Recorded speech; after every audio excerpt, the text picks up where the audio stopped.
Mesdames et messieurs, bienvenue dans ce flash d'information sur Malicounafoni Web TV du lundi 25 janvier 2021.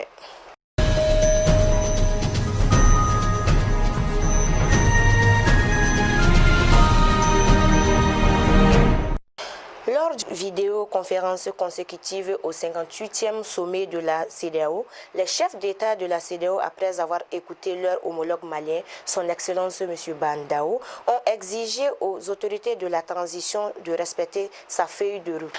Dans leurs recommandations, ils ont insisté sur la tenue des élections sur l'ensemble du territoire malien dans 14 mois, la dissolution immédiate du Comité national du salut public CNSP. Le mercredi 20 janvier 2021, le vice-président de la transition, le colonel Assimi Goïta, a procédé à la pose de la première pierre du premier hôpital militaire du Mali, dans la commune rurale de Sanakourouba. Ce premier hôpital militaire du Mali, moderne, répondant aux exigences sanitaires internationales, va s'étendre sur une superficie de 15 hectares. Il est prévu dans ce futur centre hospitalier militaire entre autres 279 lits d'hospitalisation, d'un bloc comprenant un service de réanimation de 12 lits, d'un service d'urgence médicale et chirurgicale, de 2 salles d'opération, un bâtiment d'hospitalisation R+2 de 180 lits, d'un bloc d'hospitalisation VIP de 32 lits, d'un bloc gynécologie obstétrique R+1 et d'une piste d'atterrissage. Pour avoir réalisé 895 milliards de francs CFA de recettes mobilisées pour le Trésor public en 2020, Direction générale des impôts, Mathias Konaté reçoit le vendredi son trophée parmi les 5 personnalités qui ont marqué l'année 2020. Selon le baromètre instrument de veille citoyenne qui désigne les personnalités qui auraient marqué l'année, cette belle performance au cours de l'exercice 2020 a été rendue possible grâce au leadership et au coaching du directeur général Mathias Konaté. Ce dimanche 24 janvier 2021, les camps de Mundoro et Boulkessi ont fait l'objet d'attaques terroristes simultanées. Selon une source, c'est aux environs de 6 heures que des coups de feu ont été entendus. Les bilans provisoires seraient 2 morts, 9 blessés, des dégâts matériels et d'autres emportés dans le camp de Mundoro. 9 morts au camp de Boulkessi, on enregistre plusieurs morts du côté de l'ennemi et de plus de 30 motos abandonnées.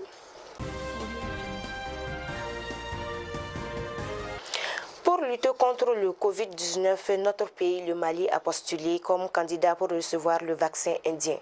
En effet, selon une source proche du dossier, le gouvernement malien annonce l'achat de plusieurs millions de doses anti-Covid d'origine indienne.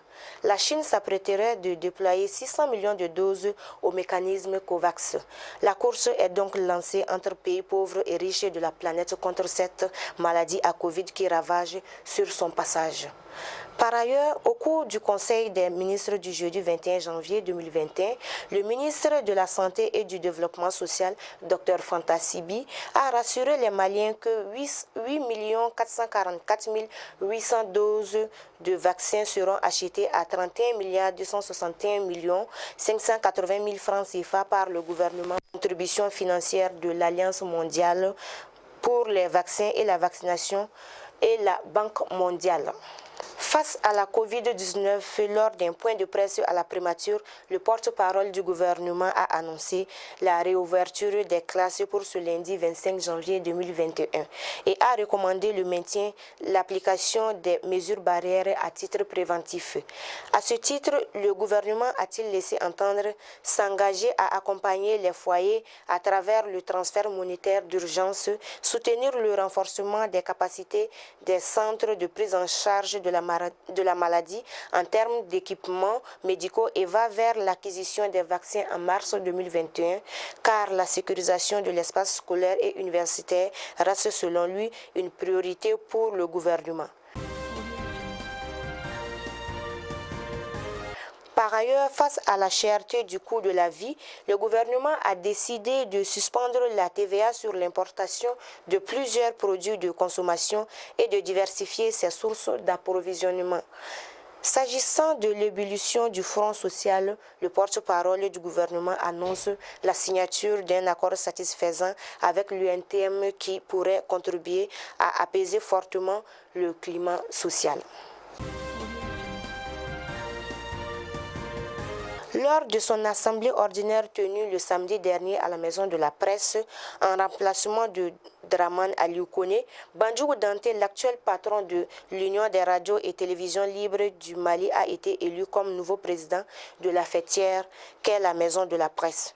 Il faut noter que Bandjougou Danté, qui sera épaulé par deux vice-présidents, Mamadou Dabo de l'ACEP et Ibrahim Traoré de l'ORTM, aura un nouveau mandat de 3 ans renouvelable une fois. Dans sa première déclaration, il engage à renforcer la presse malienne. C'est dans cette optique que fera-t-il savoir que son bureau organisera dans les jours à venir une retraite de travail à Ségou, réfléchir sur les voies et les moyens de la réussite dans cette mission. Les miliciens d'Osso de Dan à Ambassagou refuseraient le corps de Muntara Tidjani Agibou, chef de village de Bandiagara et grand-père du Premier ministre, soit inhumé à Bandiagara. Selon cette source, le corps du grand-père de Mokhtar Ouane se trouverait depuis une dizaine de jours à la morgue de Sévaré. La famille du défunt se trouverait dans une situation de traumatisme. Selon nos sources, ce dimanche 24 janvier 2021, vers 6 h du matin, un accident grave s'est produit entre Sévaré, Soumadougou et Bouangé. Un car de la compagnie Africa Tour qui regagnait Bamako a subi cet accident. Le bilan provisoire serait de plusieurs morts, des blessés graves et d'énormes dégâts matériels. Toutes les victimes, selon cette source, ont été évacuées vers Sévaré à l'hôpital Somino Dolo. Les causes de l'accident pour l'instant ne sont pas encore déterminées. L'actualité hors de chez nous, le chef de l'État congolais Denis Sassou Nguesso, qui a plusieurs fois été sollicité pour être candidat à sa propre succession, vient lors de la présidentielle programmer une cérémonie de lancement des travaux de construction d'une route de Kibangou dans le Niari pour annoncer sa candidature pour l'élection prévue pour 21 mars prochain. Denis Sassou Nguesso l'a annoncé le samedi 23 janvier 2021 à Kibangou. Oui, nous portons candidat à l'élection présidentielle de mars prochain et nous pensons qu'ensemble, dans la paix, nous allons poursuivre la longue marche vers le développement de notre pays, a déclaré le président qui cumule 36 ans à la tête du Congo. Mesdames et messieurs, c'est la fin de ce flash d'information. Merci de l'avoir suivi et bonne suite de programmes sur notre chaîne Mali Phono Web TV. Merci.